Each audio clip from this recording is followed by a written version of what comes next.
How's it going, everybody? This is Beat the Bush. This is the FitIndex Hot and Cool Massager. I'm seeing a lot of these hot and cool massagers come on the market and they look very, very similar. You might ask, what is the difference between all of these? Which one is the best? They differ slightly in the ergonomics, how the hot and cool head gets its power. Sometimes they're powered through the device itself. Sometimes they have a battery built in. They have different kinds of pressure indicator. The charge port and the user interface is also slightly different from one product to another. It also comes with a selection of different massagers. There's a certain mix for each type of product and you might be looking for a certain one. Let's see the different features of this one. Push and hold to turn it on. It starts at level 0, 1, 2, 3, 4, 5, back to 1. And it has a pressure sensor, so if I push it really hard, there are 5 lights that turns on. If I go a little lighter, 3 lights, 2 lights, 1 light.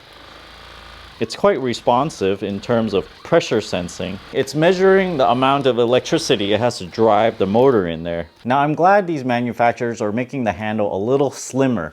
It used to be as big as this over here, and you can barely wrap your entire hand around the handle. This one I can go over a little bit, and it's a little bit more comfortable to hold. The handle has this soft touch paint on it. A lot of electronics likes to use this stuff, and the body has this carbon fiber accent. On the top, you'll see a bunch of vent holes for the motor. The motor inside works sort of like a piston. It's rotating in there, but then it's pushing a piston in and out. That's why this thing can go in and out like this. And every time it goes in and out, it does one rotation in there. It's almost fully charged, but I'm gonna plug it in anyway to see if it draws any current. We see it charges at 10 watts. Note that the hot cool head uses the rubber grommet and an O-ring. There is a neat extra way you can use this, which is to turn it on as a hand warmer. You can turn it on to the maximum. It'll use the electricity from the massage gun and you can just apply it to wherever you want it warm without actually massaging anything. Or you can apply the cooling effect as well. I have it on maximum heat and it's reaching 114 degrees Fahrenheit. If I switch it to cold real quick, we can watch it drop very rapidly. 90 degrees, 89. Wow, look at that. Look at the sender right there.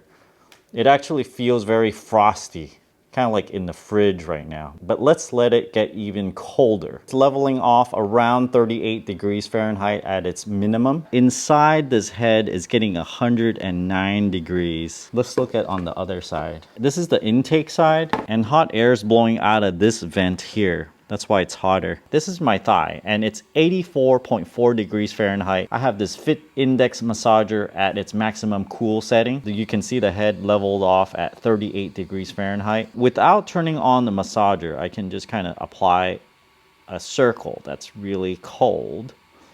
One circle there. Oh yeah, 60 degrees. It kind of left like a condensation there almost. Let me turn it on to the highest heat setting now. Leveling off around 117-ish. Just get one spot really hot. There, 103. Normally you'd be using it like this, just kind of massaging it, apply heat at the same time. So we'll have around 10 minutes to do the heat transfer. By then, wherever you're massaging, it's gonna be pretty warm. It paints red all over my thigh. And it kind of averages around 90 degrees, even though I'm moving it around. The more surface that you're moving around, the less hot it's gonna get, of course. If you stay at one spot, it's gonna get hotter. The hot cool head actually does not care which way you insert it. Personally, I like all the buttons on this side so I can have easy access to them. If you are left-handed, you can just turn it the other way. Let me zero this out and pull it out. We are seeing about 8 millimeters of travel. It goes in about 0.8 millimeters.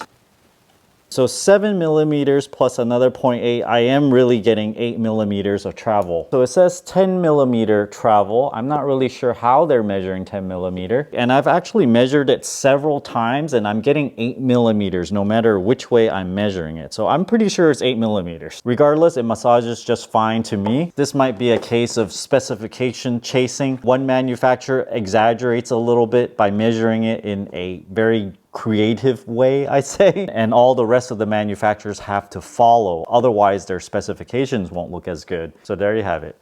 A massager. For me personally though, I'm not too keen on the touch button here. I like an actual clicking button. It's vibrating vigorously, and I gotta put my finger on here. 1,000, 2,000. So it's about 2 seconds of vigorous vibration. And you're just holding it. You're like, ah, turn off, 1,000, 2,000.